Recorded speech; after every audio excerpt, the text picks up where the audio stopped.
Good day, everyone. I'm Samantha Sanchez, and I will be discussing to you today the global warming, the greenhouse gases, and as well as the greenhouse effect. My topic is under the climate change and energy crisis and environmental awareness. Now, before we proceed to our main discussion, we have here the learning objectives. So at the end of this discussion, we are able to learn about the global warming and identify the causes and its effects. Number 2, identify what is greenhouse gases and the types of greenhouse gases. Lastly, at the end of this discussion, we are able to learn the greenhouse effect and the greenhouse effects to the environment. So I know that most of us or majority of us ay may idea na or may knowledge na about sa global warming. Since pinag-aaralan na to, simula pa siguro nung elementary tayo. To expand more about your understanding about the global warming, I will now define to you what is global warming. Global warming. It refers to the gradual rise in the overall temperature of the atmosphere of the Earth. So in basic term guys, ang global warming ay ang unti-unting pagtaas ng temperature ng Earth or ng ating mundo. At ang unti-unting pag-init ng surface ng Earth, oceans, and atmosphere. One of the main reason is the human activities. So later on, we will be discussing about it, the human activities na nagkakos ng global warming. So as I said earlier na ang global warming ay ang pagtaas ng average ng temperature ng Earth as a result sa tinatawag nating greenhouse effect. So later on, we will be tackling about the greenhouse effect and the greenhouse gases. Para sa onting pahapyaw, habang nabubuo ang greenhouse gases sa atmosphere, ang Earth ay mas nagiging mas mainit. So, ang process nito ay nagre-result sa climate change na tinatawag din natin climate change. So, I know one of my co-members of the group will be discussing about the climate change. And I will not spoil you about that. So, just proceed to her discussion to know more about and to understand more the climate change. So, let's proceed to the causes of global warming. Here are some causes of global warming. We have 6 causes of global warming. Number 1 is deforestation. Number 2 is use of vehicles. Number 3 is the chlorofluorocarbon, industrial development, overpopulation, and last is the forest blazes. So let's discuss the first causes of global warming, the deforestation. Deforestation is huge reason for global warming. As we all know naman na ang trees ay nag-a-absorb ng huge amount of carbon dioxide at nagre-release ng oxygen pabalik. But sadly, many rainforests are being cut down by humans. There are many reasons why. One of those are to build a house, make a paper, and for commercial purposes. So due to decreased number of trees and forests, ang mga carbon dioxide ay nananatili sa atmosphere na nag-a-add ng fuel into the fire and warming the globe. So as we continue doing this, deforestation is leading to environmental balance na siya ring nagkukos ng global warming. As I said earlier, ang main source ng oxygen ay ang mga plants. Kumukuha sila ng carbon dioxide at naglalabas ng oxygen na siya ring nagme-maintain sa environmental balance. Another causes is use of vehicles. Using of vehicles, kahit na parang maliit na distansya lang, ay nagre-result ito sa iba't ibang mga gas emissions. Vehicles burn fossil fuel na nagbubuga ng malaking halaga ng carbon dioxide at iba pang mga toxins sa atmosphere na nagre-result naman sa pagtaas ng temperature ng mundo. The third causes of global warming is chlorofluorocarbon. excessive use of air conditioner and fridge, ang mga tao ay nakakadagdag ng mga CFC or chlorofluorocarbon sa kapaligiran na nakaka-affect sa atmospheric ozone layer.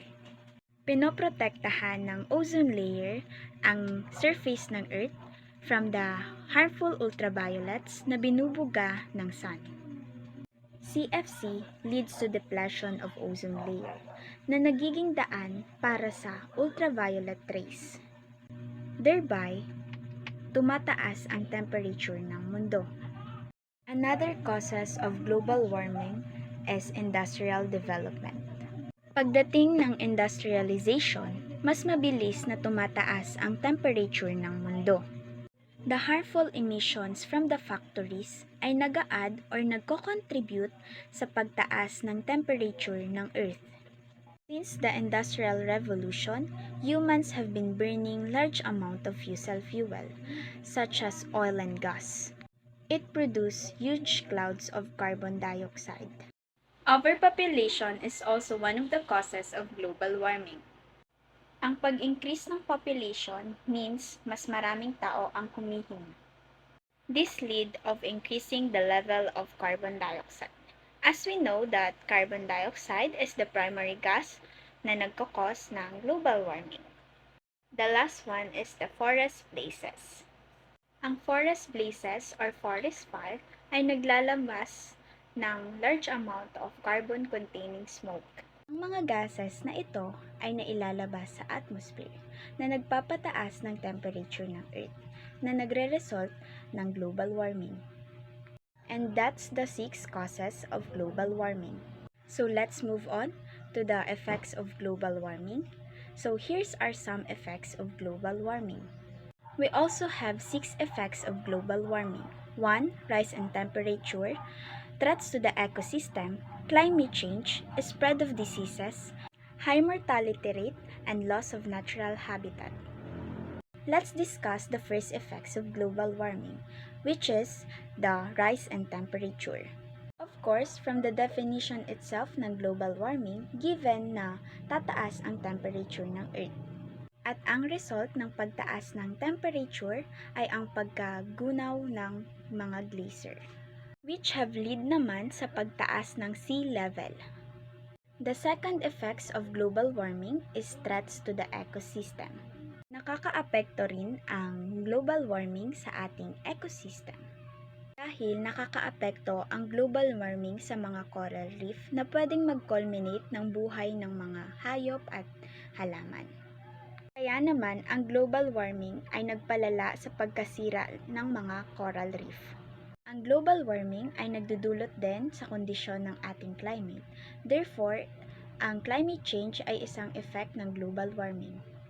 Kung sa ibang lugar ay baha, sa iba naman ay may mga droughts, ang hindi balance na climate na ito ay sobrang nagko-contribute sa global warming.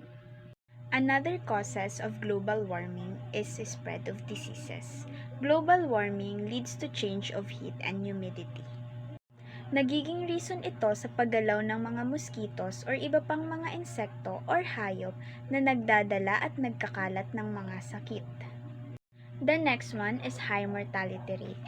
Dahil nga sa mga natural calamity na nararanasan natin at sa mga sakit na kumakalat, tumataas din ang rate ng mga namamatay. At ito ay napakalaking epekto ng global warming. The last effect of global warming is loss of natural habitat.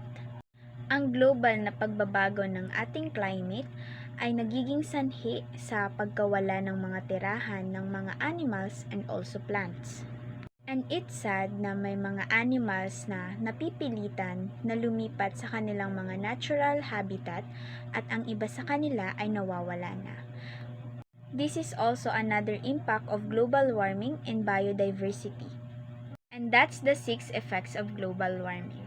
And that's also the end of our discussion about global warming. I hope you learn more about global warming and identify its causes and the effects of global warming. So let's move on to another topic, and this is greenhouse gases. Ang mga greenhouse gases, sila yung mga gas sa Earth atmosphere na kumukuha ng init. Mga gas na nakakatulong sa greenhouse effect sa pamamagitan ng pag-absorb ng radiation. For example, ang carbon dioxide, methane, nitrous oxide, and other gases. To elaborate more the topic, the sun rays warms the Earth. A part of the sun rays is absorbed by the Earth. Yung iba namang part of the sun rays is reflected back in the space. Yung ibang part ng reflected rays is tinatrap ng greenhouse gases. Yung mga trap radiation naman ng sun is yun ang nagwo-warm sa Earth. Ang mga greenhouse gases ay ang carbon dioxide, methane, nitrous oxide, water vapor, fluorinated gases, and ozone. Of course, you might be wondering why they are called greenhouse gases. Dahil gumagana sila katulad ng isang greenhouse. Not totally green na bahay, but a building or structure with glass roof and glass wall. Nasa loob nito ay mga halaman. The clear glass allows sunlight to shine into the greenhouse, while also trapping the sun's heat inside. This is how the greenhouse keeps the plant warm even at night and in the winter.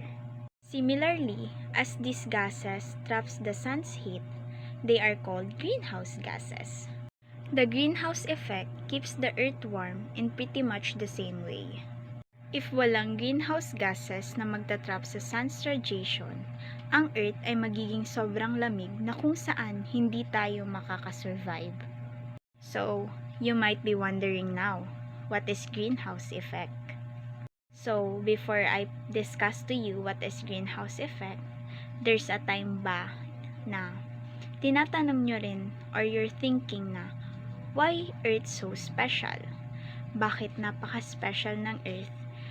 Bukod sa andito tayo or nandito ang mga living things. Well, one of the reason is the greenhouse effect. Greenhouse effect is incoming radiation strikes the earth and some is absorbed. This hits the earth and the earth radiates in the infrared portion of the spectrum. Greenhouse gases absorb infrared radiation that corresponds to the vibrational and rotational energy level of their bands. Ang greenhouse effect ay natural na process na nagpapainit sa surface ng earth. Nasabi ko na ito kanina, pero para mas maintindihan nyo, kapag ang energy ng sun ay umabot sa atmosphere ng earth, ang ilan sa mga ito ay nagre-reflect pabalik sa space, at ang ilan naman ay naa-absorb at nare-radiate ng mga greenhouse gases. Ang na-absorb na energy ay siyang nagpapainit sa atmosphere at sa surface ng earth. Of course, Earth isn't surrounded by glass, but it is surrounded by the jacket of gas called the atmosphere. So in the daytime, the sun shines through the atmosphere, warming the Earth. After the suns go down, Earth's surface cools. This releases heat back into the air, but some of that heat is trapped by the gases in the atmosphere. This heat-trapping gases is the greenhouse gases. Now, we will be learning about the examples or types of greenhouse gases and how they contributed to the global warming. So now, we'll be tackling the carbon dioxide. Carbon dioxide ay isang gas na sobrang napakahalaga. Isang gas na nag-aabsorb at naglalabas ng init or heat. 80% ng carbon dioxide emission ay cause ng burning fossil fuel sa mga industries, pagputol at pagsusunog ng mga puno, thermal power plant at mga sasakyan. Ang deforestation ay 20% ng pagtaas ng carbon dioxide mula sa mga activities ng tao. Kanina, na-discuss natin to sa causes of global warming. The second one is methane. Ang methane ay isa ring greenhouse gas, kaya ang presence nito sa atmosphere ay sobra ding nakakaapekto sa temperature ng Earth at sa climate system. Emissions ng methane ay cause naman ng generated naturally by bacteria, tinatawag na methanogens na habitat in marshes, swamp, and wetland soil. Ang methane gas ay tumatakas from the garbage landfills at sa mga open dump. It also leaks out during mining, extraction, and transportation of coal, oil, and natural gas. The third one is nitrous oxide, also known as laughing gas. Ang nitrous oxide ay ang pinakamahalagang gas after ng carbon dioxide at methane, at ang pinakamalaking banta na human-related sa ozone layer. Ang nitrous oxide ay natural na nare-release sa mga oceans at sa mga bakterya ng lupa. Yearly, nagdadagdag ng 7 to 13 million tons ng nitrous oxide sa atmosphere mainly by paggamit ng nitrogen-based fertilizers, pagtapon ng dumi ng hayop at tao, automobile exhaust or tambutso ng mga sasakyan. The fourth gas is water vapor. Water vapor ay ang pinakamasaganang gas sa lahat. Naiiba ang water vapor dahil hindi ito nakakatulong ng malaki sa pagbabago ng climate. Dahil mayroon itong short residence of time sa atmosphere. But dahil sa pagtaas ng temperature ng Earth, mas maraming water ang nag-evaporate sa mga anyong tubig at nag-i-stay sa atmosphere na nakakaad ng global warming. The fifth gas is fluorinated gas. Ito naman ang gas na gawa ng tao sa mga industry and high global warming potential. Fluorinated gas is several thousand times stronger than carbon dioxide. Ang fluorinated gas ay pinakamalakas at pinakamatagal ding type ng gas na emitted by human activities. The last gas is ozone. Ang ozone ay odorless, meaning walang amoy. Ang gas na ito ay wala ding kulay, nagawa sa 3 oxygen molecules. This is also natural part of the environment. Ito ay nangyayari sa upper atmosphere ng Earth or stratosphere, sa ground level, in the lower atmosphere or troposphere. That's the 5 examples or types of greenhouse gases. In summary, global warming is the greatest disadvantage of the greenhouse effect. Greenhouse gases let the sun's light shine onto Earth's surface, but they trap the heat that reflects back up into the atmosphere. In this way, they act like an insulating glass walls of a greenhouse. The greenhouse effect keeps the Earth climate comfortable. So, too much is really not so good, right? Ang sobrang carbon dioxide at iba pang mga greenhouse gases ay pinapalakas lamang nito ang greenhouse effect day by day na nagkukos ng global warming. Kailangan ng Earth ng balance ng greenhouse gases para ma-maintain ang right temperature ng Earth. Para na rin sa mga living things. May mga human activities kasi na nagbabago sa natural process ng greenhouse effect ng Earth. As we mentioned earlier, like the deforestation and others. Kapag ang level ng greenhouse gases ay tumaas, so does the temperature of the Earth. Because mas marami na ang magtatrap ng heat. Ang mga extra greenhouse gases na nakukuha natin mula sa mga human activities can cause the atmosphere to trap more and more heat, leading to a warmer Earth. But we all can make a difference. We all can help to save our planet. Let's all know what we can do to reduce these harmful gases. Now you know about the greenhouse gases and greenhouse effect, and as well as the global warming. That's all for my discussion. Thank you for listening.